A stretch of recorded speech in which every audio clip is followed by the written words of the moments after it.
बालदोस्तांनो, ह्या व्हिडिओमध्ये कृष्ण जन्माष्टमी हा मराठी निबंध वाचूया सोप्या भाषेत।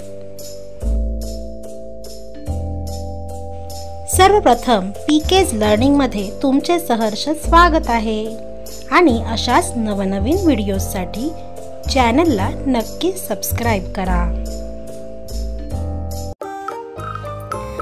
कृष्ण जन्माष्टमी हा एक प्रमुख हिंदू सण आहे।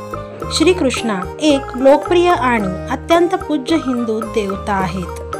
त्यांचा जन्मदिवस म्हणून कृष्ण जन्माष्टमी हा सण साजरा केला जातो। या सणाला गोकुळाष्टमी असेही म्हणतात।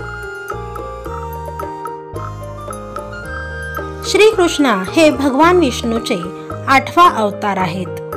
कंस नावाच्या दुष्ट राजाचा वध करण्यासाठी भगवान विष्णूने कृष्णावतार घेतला असे मानले जाते। कृष्णाचा जन्म माता देवकी आणि पिता वासुदेव यांना कारागृहात कैद केलेले असताना झाला।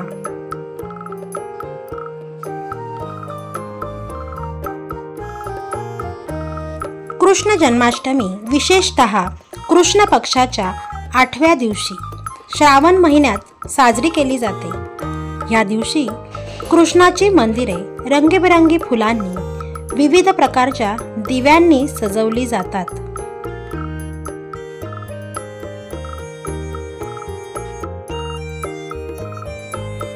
आकर्षक सजावट करून उत्साहाने हा उत्सव साजरा केला जातो। तसेच श्रीकृष्णाच्या रासलीलांचे सादरीकरण केले जाते। श्रीकृष्णाचे नामस्मरण, भजन, कीर्तन, आरती तसेच पाळणा इत्यादीचे गायनही केले जाते। या दिवशी सर्वत्र भक्तिमय वातावरण असते। या दिवशी रात्री 12 वाजता जन्मोत्सव साजरा केला जातो। या दिवशी रात्रभर जागरण करून नामस्मरण केले जाते आणि दिवसभर उपवास केला जातो।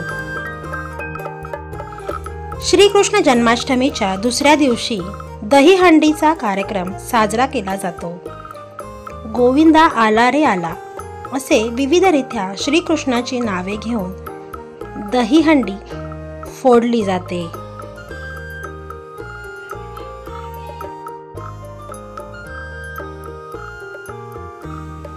यात बाळ गोपाल एकमेकांच्या खांद्यावर चढून मानवी मनोरा रचतात आणि दहीहंडी फोडतात। अशा प्रकारे जन्माष्टमी साजरी करून लोक वाईट शक्तीपासून जगाचा तारणहार म्हणून श्रीकृष्णाला मानतात।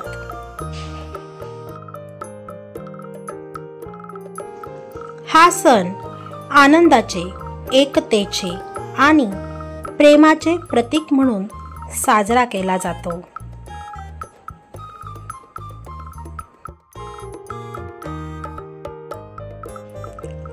गोकुळमध्ये होता ज्याचा वास, गोपिकांसोबत ज्याने रचला रास, यशोदा देवकी ज्याची मैया, तोच साऱ्यांचा लाडका Shrikrishna Kanhaiya. Hare Krishna. Thanks for watching. हा व्हिडिओ, ही माहिती जर तुम्हाला आवडली असेल तर नक्की लाईक करा, आपल्या फ्रेंड्ससोबत शेअर करा आणि अशाच नवनवीन आणि सोप्या व्हिडिओसाठी चॅनलला नक्की सबस्क्राइब करा।